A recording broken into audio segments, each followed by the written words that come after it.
Look at that. Ooh.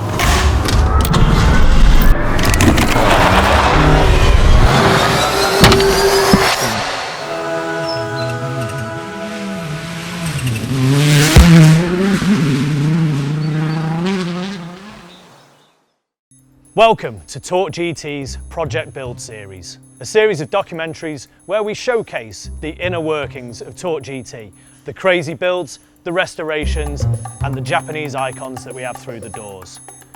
First up is the Impreza P1. This car came into our possession through some local channels. It was lost, it had been forgotten about. However, once we heard about it, we knew we had to have it. It's an icon, it's a legend.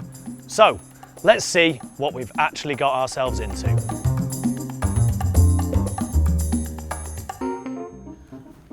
These are actually incredibly spacious, really practical family cars.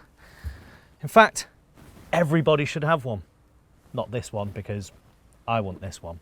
But everybody should have a P1 or an Impreza, or a Japanese sports car, or anything where you can fit a small Mancunian in the back. It's just such a gorgeous looking car, even in this state. Compared to the modern cars where everything's one big slope, it's a 3-box design with a big wing. Just everything about it screams rally monster. The spot lamp covers, the big intercooler vents, extra vents in the bonnet, everything.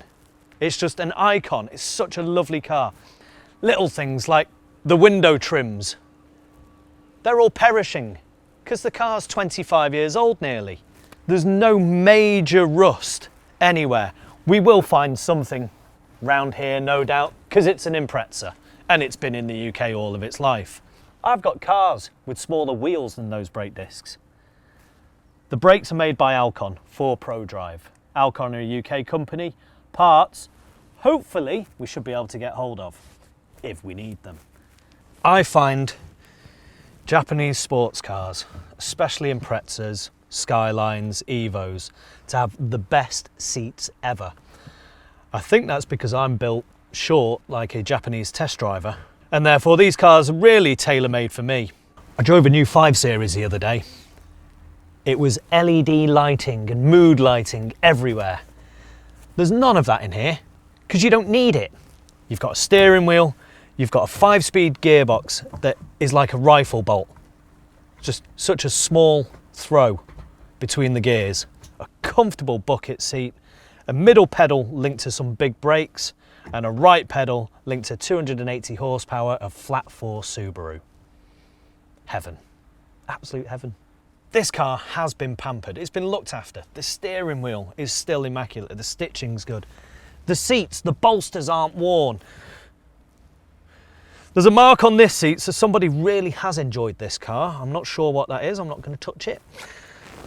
But it is a very well looked after car, just forgotten about and unloved, and can't wait to bring it back. Should we check the engine?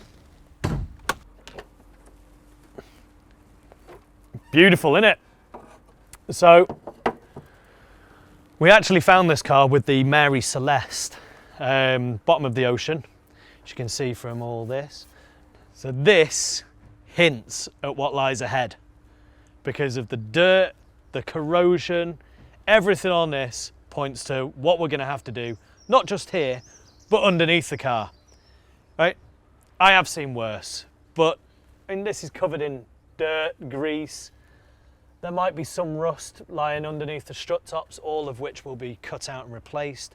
All these rusty parts, they'll be refreshed, renewed, replaced.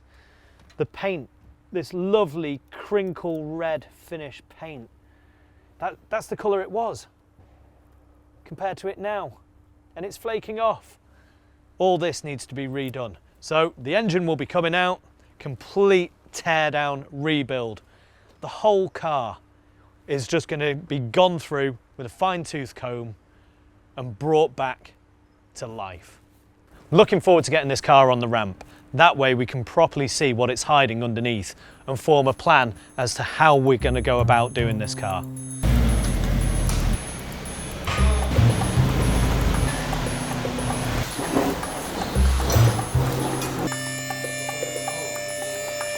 Right, what have we got? First impressions, fairly decent. It's been covered in wax oil, which hides a multitude of sins. What we're seeing though is chassis rails are looking solid, but chassis attachments like subframes, they're all a bit frilly around the edges, a bit rusted. Again, 25 years old, lived in the UK all of its life. There's a couple of little horrors just on the cross members to the chassis rails, just here where they're meeting. So that looks like it's gonna need to be cut out. Yeah, it's a little bit crusty. So nothing that we can't do, cut out and weld. Again, as I say, the wax oil is covering up lots of stuff, but at the same time it's accentuating a few things. The actual seam sealer that's factory applied looks heavier underneath the wax oil. The idea of this is to restore it to factory. Obviously, certain bits we might not be able to get. I'm just looking at this exhaust now, it's a bit crusty along the edges. It's not in keeping with what we're aiming to achieve with this vehicle. If we can get new old stock, we will. If not, we will fit the best of the aftermarket. Again, heat shields, all crusty. Hopefully we can get hold of them. All the bushes, everything has been coated in this wax oil, which is thick, horrible, waxy paint that doesn't really go off. Makes everything look black and hides the rust. But thankfully, apart from those two bits at the chassis area there, maybe a little bit around the rear jacking points, the main shell is looking structurally sound. We may discover more as we start stripping this, as we take the subframes off, the exhaust, the engine, the gearbox.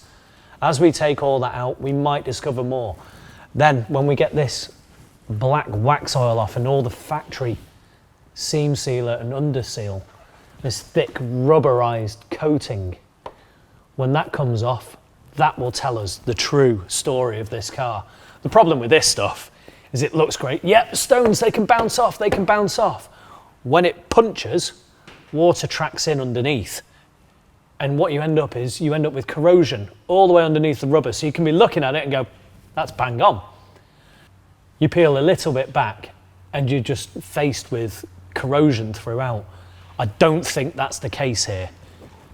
The powder coating on the anti-roll bars is also coming off.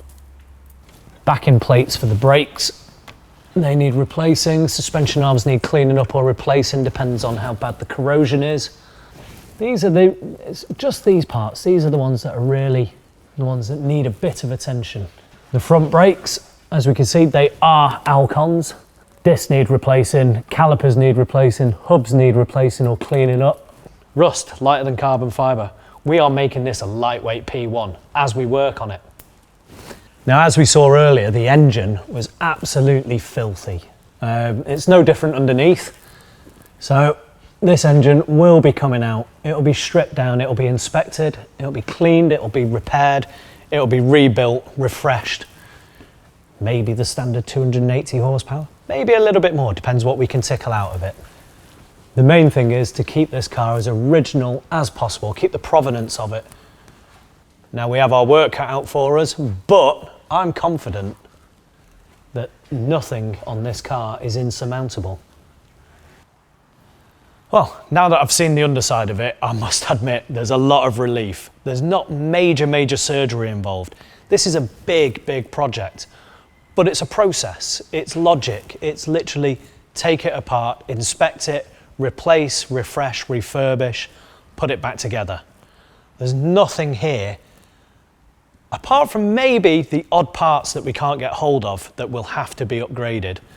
There's nothing here that actually frightens me. There's nothing that makes me want to run for the hills, go, no, I'm never seeing another Impreza again. This one is an absolute gem. Prime for restoration. If this has whetted your appetite and you want to see how this project develops, please like, subscribe, comment, even press the bell icon and we can notify you of the next episode. Thanks very much for watching.